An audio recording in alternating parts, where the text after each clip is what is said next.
Quick episode recap.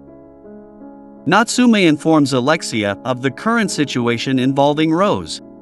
The Oriana Kingdom wishes to handle the situation themselves, and asks the Midgar Kingdom not to interfere. Because the victim in this incident is the son of a duke in the Oriana Kingdom, while Rose can avoid the death penalty, she would still be in serious trouble. Alexia wishes to search for Rose right away, but Natsume implies she is being stupid for acting rashly. Alexia gets pissed and calls Natsume out for her acting fake all the time. She understands the situation, but as they are now allies, she wants to do everything she can to help each other. Natsume complies and says she will try to gather more information, while Alexia leaves to ask her sister for advice. Watching her leave, Beta decides to allow more information on Pervashat to flow into Alexia's network. She figures it will keep her occupied and out of trouble a bit longer. Beta is also informed Rose navigated through the sewers into the underground ruins. She orders the numbers to continue to keep track of her, and ruminates on the fact Rose was seen clutching her chest in pain. At the tournament scene, Sid reflects on how to proceed with his disguise, while next to him, Skell is panicking over his constant loss of bets on matches. Sid concludes he should continue to act as an Eminence in shadow, and Skell wanted to ask Sid for some funding, but he's already disappeared. As Sid leaves, he walks past a woman who recognizes the scent of elves on him. She asks if he has any elf acquaintances, which he confirms, and she explains she is looking for the daughter of her late sister, and asks if he knows an elf that looks similar to her. Her appearance immediately reminds him of Alpha, but he denies knowing anyone similar. She purposefully attacks his head, but Sid acts like a mob and falls over in fear as he realizes her intent. She falls for his ploy and apologizes, introducing herself as Beatrix.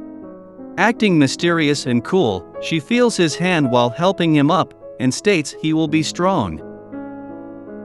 While Anna Rose is deep in thought, Quentin walks up to her. He asks about her observations on Mundane Mann's fight, and she states his opponent seemingly tripped and lost. Anna Rose admits she couldn't see everything either, but she knows that his hand had moved faster than her eyes could follow.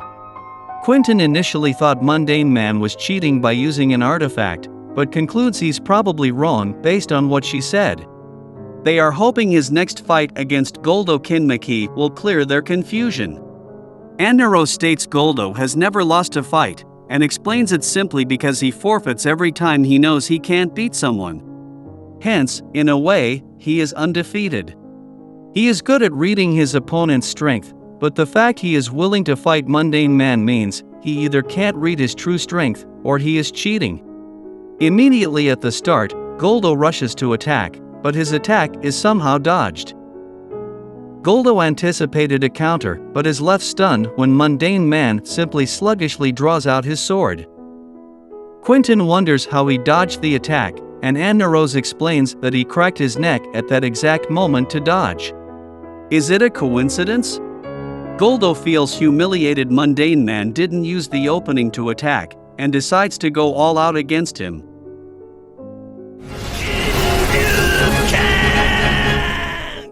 Once again, his attack fails and he is blown back into unconsciousness. Anna Rose explains that this time, she saw Mundane Mann sneeze and raise his sword, which Goldo ran himself into.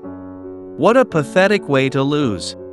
Quentin is in disbelief, and states if Mundane Mann keeps winning, he will be facing him, and he would show what he's made of. Anna Rose decided to study Mundane Mann's secret technique and practices his movements. In a meeting with Oriana's king and Pervashat, Iris explains the security details for the Bushin festival. Perv insists that they don't need to increase security. She finds it strange that he looks healthy despite what had happened, and he explains the news was exaggerated. He knowingly or unknowingly aggravates Iris as he points out Midgar's failures and worries, as he reiterates Midgar need not interfere. The king looks so out of it. How does Iris not notice anything wrong with him? Quentin is pounded into the ground by Mundane, and the audience now think of him as a dark horse. He proceeds into the main tournament where his next match is against Anna Rose. In the tunnel, Anna Rose meets Mundane and admits she underestimated him, but warns him that she's already seen all of his moves.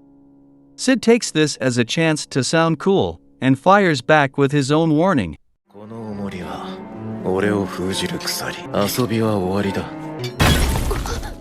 Anna Rose returns fire by showing off her practiced neck crack with pride.